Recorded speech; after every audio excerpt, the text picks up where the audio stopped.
মৃত্যুর দীর্ঘ ৩ দশক পর ঢাকাই চলচ্চিত্রের রাজপুত্র সালমান শাহর মৃত্যু রহস্যে এসেছে নতুন মোড়। চাঞ্চল্যকর এই হত্যা মামলার অন্যতম আসামি খল চরিত্রের অভিনেতা ডনকে গ্রেপ্তার করেছে হযরত শাহজালাল আন্তর্জাতিক বিমানবন্দরের ইমিগ্রেশন পুলিশ। রবিবার দুপুরে বিষয়টি গণমাধ্যমকে নিশ্চিত করেন বিমানবন্দর থানার ভারপ্রাপ্ত কর্মকর্তা কামরুল হাসান তালুকদার। ডনকে গ্রেপ্তারের মধ্য দিয়ে মামলার তদন্তে বেরিয়ে আসতে পারে অজানা অনেক চাঞ্চল্যকর তথ্য। তাকে আদালতে হাজির করে রিমান্ডে নিয়ে নিবিড় জিজ্ঞাসাবাদের পাশাপাশি বাকি আসামিদের গ্রেপ্তারে জোরালো দাবি জানিয়েছে বাদীপক্ষ। দীর্ঘ ৩০ বছর পরে সালমান শাহর হত্যা মামলার এজাহার নামে আসামি তার বন্ধু ডনকে গ্রেপ্তার করা হয়েছে। তাকে আদালতে উপস্থাপন করা হচ্ছে।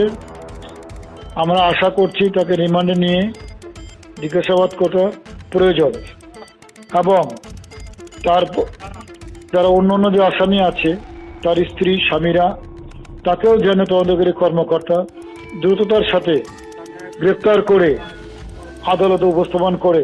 শুধু আসামিকে গ্রেপ্তারেই নয়, আত্মহত্যার দাবি উড়িয়ে দিয়ে সত্য অনুসন্ধানে সালমানের মরদেহ সম্প্রতি কবর থেকে তোলার নির্দেশও দিয়েছিল আদালত। সিআইডির আবেদনের প্রেক্ষিতে ঢাকা মেট্রোপলিটন ম্যাজিস্ট্রেট জুয়েল রানা এই যুগান্তকারী আদেশ দেন।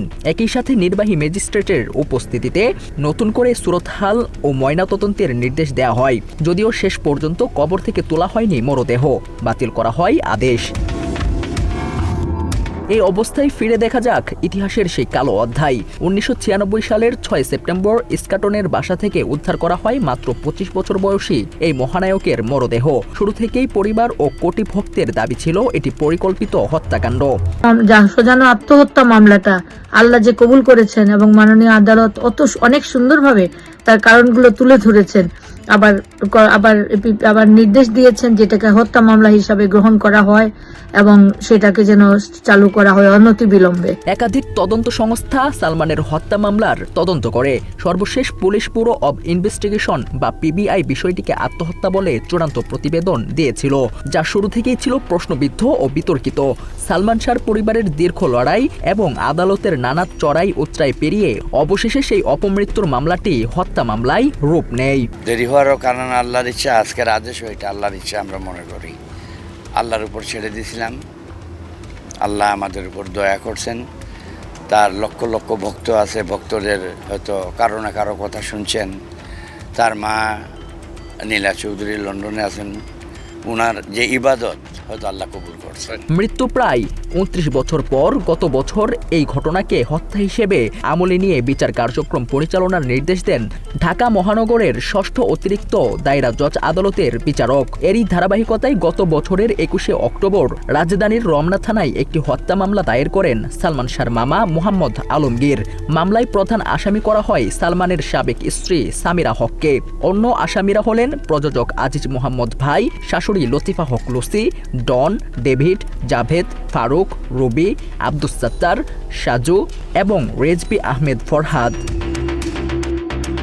মাত্র ৩০% টাকায় জমির মালিক হয়ে নতুন বাংলাদেশের গড়ে তোলার স্বপ্ন দেখা বাংলা বসতি। প্রয়াত চিত্রনায়ক সালমানের মৃত্যুর সুষ্ঠু তদন্ত ও জড়িতদের দৃষ্টান্তমূলক শাস্তির দাবি জানিয়েছে তার ভক্তরা। কারোর দ্বারা সে হত্যা হয়ে থাকে বা কারোর দ্বারা যদি সে কি হয়ে থাকে তাহলে আমার চাই যে তার সঠিক বিচার হোক।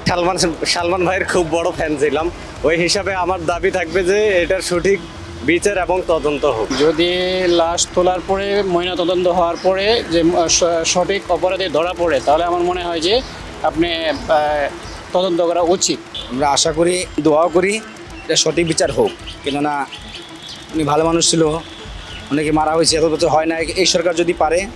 দীর্ঘ এই সময়ে মামলাটি অন্ধকারে ঢাকা থাকলেও পর্দার পেছনের অন্ধকার চক্রান্তের জট খুলতে বড় ভূমিকা রাখে অনুসন্ধানী সাংবাদিক ইলিয়াস হুসাইনের এক দীর্ঘ প্রতিবেদন।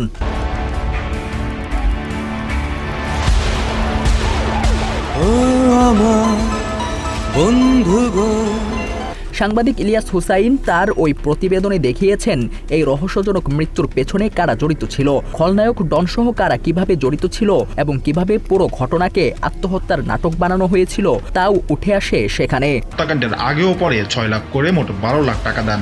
হত্যাকাণ্ডের আগের দিন রাতেই ওই বাড়িতে অবস্থান নিয়েছিলেন খুনিরা। খুনিদের মধ্যে আজিজ মোহাম্মদ ভাই, খলনায়ক ডন, সামিরার মায়ের পাশাপাশি তাদের নিকটাত্মীয় রাবিয়া সুলতানা রুবিও বাড়িতে উপস্থিত ছিলেন। এছাড়া ওই সাংবাদিকের সাথে সরাসরি এক আলোচনায় সালমান শাহর মা নীলা চৌধুরী ছেলে হত্যার বিষয়ে খুলেছেন মনের জট, প্রকাশ করেছেন দীর্ঘদিনের চাপা ক্ষোভ ও চাঞ্চল্যকর তথ্য। এই যে এর আসামি তো আজিজ মোহাম্মদ ভাই, ও তো শাস্তি হয়েছে, তো একে ধরে আনলেই তো সালমান শাহর মামলা ওটার মামলা তো একই হয়ে যায়। বিগত ফ্যাসিস্ট আওয়ামী লীগ সরকারের আমলে প্রভাবশালীদের চাপে সত্য চাপা পড়ে থাকার অভিযোগ দীর্ঘদিনের। তবে গণ অভ্যুত্থানে ফ্যাসিবাদের পতনের পর দেশের বিচার বিভাগে তৈরি হয়েছে নতুন আবহ। সেই প্রেক্ষাপটে মামলাটি পুনর্তদন্তের এই ঐতিহাসিক উদ্যোগে ন্যায় বিচারেই এখন একমাত্র চাওয়া সালমান ভক্তদের। বাংলা এডিশন, ঢাকা।